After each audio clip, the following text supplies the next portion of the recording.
Donc, est-ce que les choses inanimées ont un impact sur vous? Oui, si vous le permettez. Vous êtes la seule créature sur cette planète à avoir reçu la liberté de façonner votre propre vie. C'est de cette liberté que les êtres humains souffrent.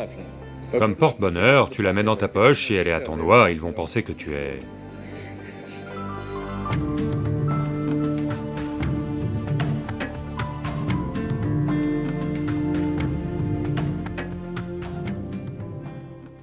Monsieur, dans la société indienne, quand quelque chose ne va pas, disons que quelqu'un n'est pas bien, il y a 3 types de personnes. Ceux qui vont à l'hôpital, ceux qui se précipitent dans les temples, et les troisièmes sont ceux qui se précipitent chez les astrologues. Donc, on nous enseigne depuis le départ que les objets inanimés et les choses qui nous entourent ont le pouvoir de contrôler notre vie. Par exemple,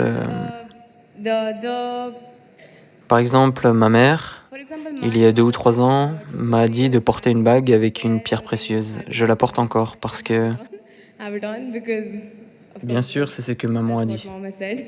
Tu dois l'enlever, autrement les garçons vont penser que...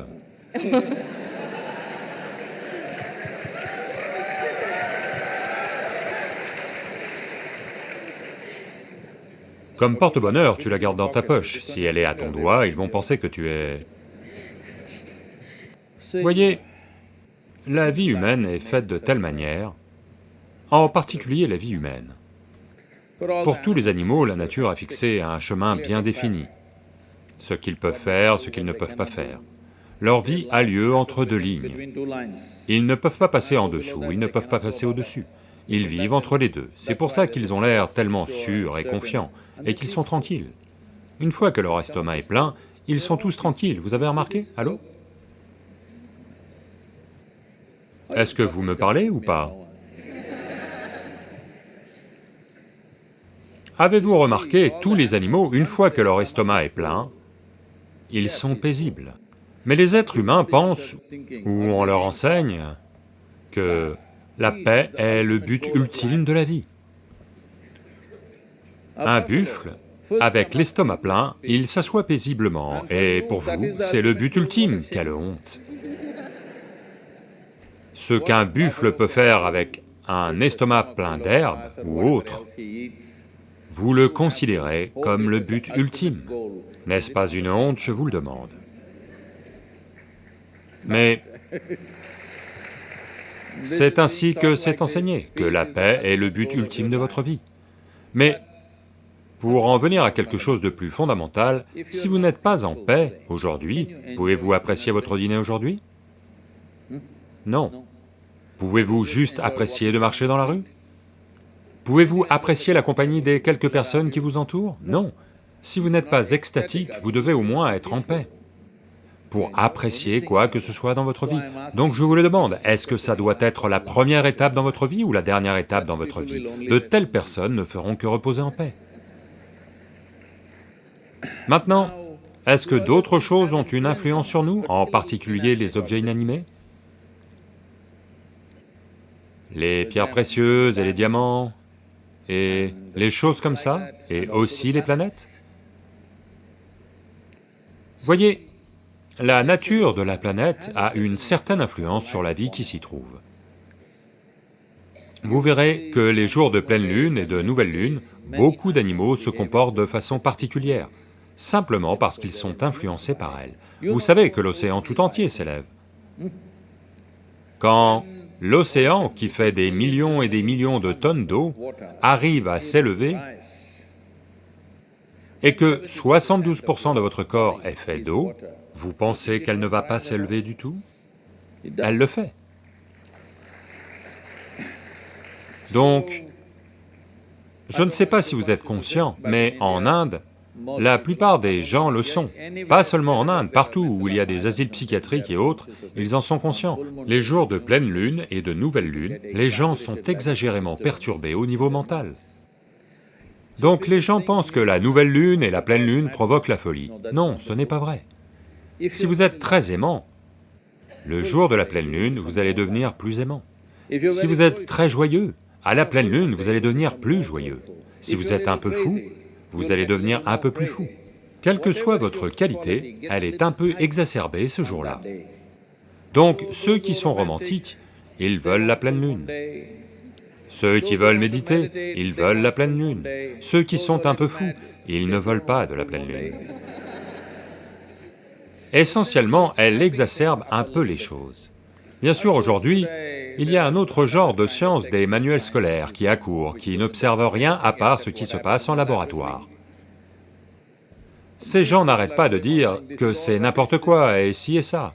Non, si vous prêtez attention à votre propre corps, vous le saurez, sans lever les yeux, sans regarder le calendrier, vous saurez quand est la pleine lune, quand est la nouvelle lune, par vous-même, simplement si vous prêtez suffisamment attention à votre propre système, parce que c'est visible dans votre système. Il y a un certain comportement, mais avec un être humain, le problème c'est que, ou les gens voient ça comme un problème, n'importe quelle possibilité, si vous n'explorez pas cette possibilité, à vos yeux, ça ressemble à un problème. Ce qui est un problème est toujours une possibilité, n'est-ce pas? Ça ne vous plaît pas? Ce qui est une possibilité, si vous ne l'explorez pas, si vous ne réalisez pas ce qu'est la possibilité, pour vous, elle apparaît comme un problème. Donc, les choses inanimées ont-elles un impact sur vous? Oui, si vous le permettez, parce que cela est la difficulté de l'humain, que qui vous êtes n'est pas déterminé par la nature, c'est laissé ouvert pour vous. Laisser ouvert pour vous veut dire que vous êtes la seule créature sur cette planète qui a reçu la liberté de façonner votre propre vie. Est-ce une petite chose? Cela est le produit de millions d'années d'évolution. Qu'aujourd'hui, après toutes ces créatures, en partant d'un animal unicellulaire après ces millions de formes, nous voici assis là, ceci est la seule créature qui peut façonner sa propre vie comme elle le veut. Toutes les autres créatures doivent vivre selon les lois de la nature. Nous pouvons façonner notre propre vie. C'est de cette liberté que souffrent les êtres humains. Si vous souffrez de votre servitude, ça va.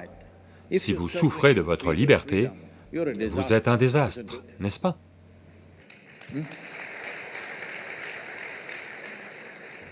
Vous souffrez de vos servitudes, vous êtes enchaîné à quelque chose, vous souffrez de ça, c'est compréhensible. Mais vous souffrez parce que vous êtes libre. La plupart des êtres humains souffrent parce qu'ils sont libres. Ils essaient toujours de s'attacher à quelque chose ou quelqu'un, tout le temps, parce que la liberté les effraie. Parce que la liberté est un chemin sans chemin. La liberté est un terrain ouvert, il n'y a pas de ligne fixe. Comme il n'y a pas de chemin fixé, la plupart des gens sont terrifiés. Mais la plus grande valeur de la vie humaine est la liberté, n'est-ce pas? Allô? Dans cette culture, la plus haute valeur dans cette culture n'est pas Dieu, pas le paradis. Mukti, moksha, la libération, la liberté est la plus haute valeur. Il est établi que, peu importe ce que vous faites, vous devez rechercher mukti. Vous pouvez faire ce que vous voulez de votre vie, mais tout ce processus doit tendre vers votre libération. Vous devez vous diriger vers des niveaux de liberté de plus en plus élevés, de jour en jour, autrement votre vie n'en vaut pas la peine, parce que vous vous empêtrez dans le processus de la vie. Même si vous allez au paradis, vous êtes empêtré. Voyez, je suis sûr qu'avant de rejoindre l'IIT, vous gardez toujours Bombay, n'est-ce pas? Je le vois. Avant de rejoindre l'IIT, quand vous avez passé votre... vous savez, qu'importe, vos tests d'entrée et autres, la seule chose c'est, d'une façon ou d'une autre, je veux y entrer, parce que c'est comme le paradis, comme entrer au paradis. Coûte que coûte, je veux y entrer, c'est la seule chose que je veux. Après être entré, regardez, le nombre de problèmes.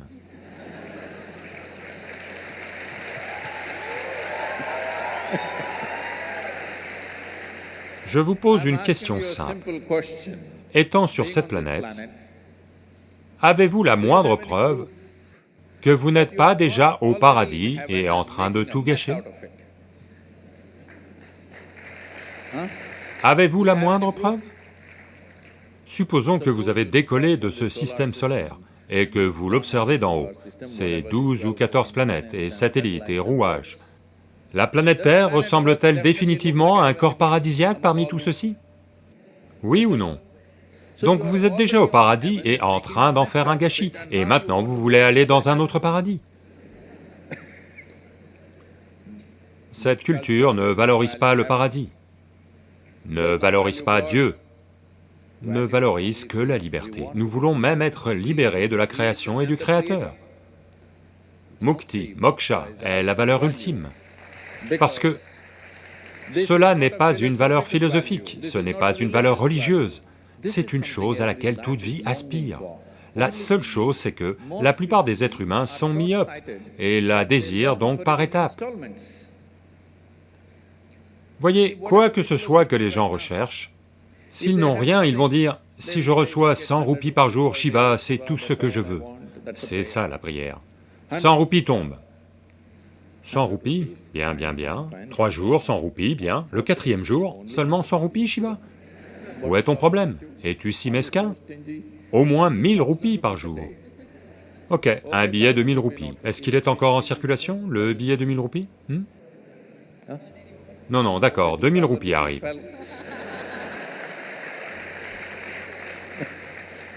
Je ne veux pas m'attirer des ennuis avec ça.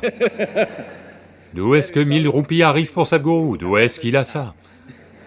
Non, non, 2000 roupies sont tombées. Vous en avez demandé 1000, 2000 sont tombés. Merveilleux, Shiva, fantastique. Au bout de 10 jours, oh, seulement 2000 roupies? Peu importe combien arrive. Quelque chose de plus, quelque chose de plus, quelque chose de plus, n'est-ce pas? Cela n'est pas une question d'argent. Les gens pensent que c'est une question d'argent, les gens pensent que c'est une question de richesse, de pouvoir, de plaisir, d'amour, de connaissance. Non, tout ça ne sont que différentes monnaies. Essentiellement, vous recherchez l'expansion, parce que vous vous sentez étouffé. Si on vous laisse au même endroit trop longtemps, vous vous sentez étouffé, vous voulez vous étendre, vous voulez être quelque chose de plus tout le temps. Oui ou non? Toujours quelque chose de plus. Allez-vous vous contenter d'un accomplissement? Non, vous allez regarder les autres planètes, vous allez regarder de nouvelles galaxies. Donc il y a quelque chose dans un être humain qui veut s'étendre sans limite. Cela veut dire qu'il veut être libre, rien de plus. En regardant cela attentivement, en observant la nature de la vie à l'intérieur, qu'elle veut s'étendre de manière illimitée, la seule chose à laquelle elle aspire est de devenir illimitée. Cela veut dire qu'elle recherche la liberté. C'est pour cela que dans cette culture, nous avons établi que la valeur la plus élevée est mukti ou moksha, qui veut dire libération ou liberté, pas le paradis, parce que le paradis est juste un autre endroit, peut-être un peu mieux loti, mais les mêmes problèmes au bout d'un certain temps, n'est-ce pas?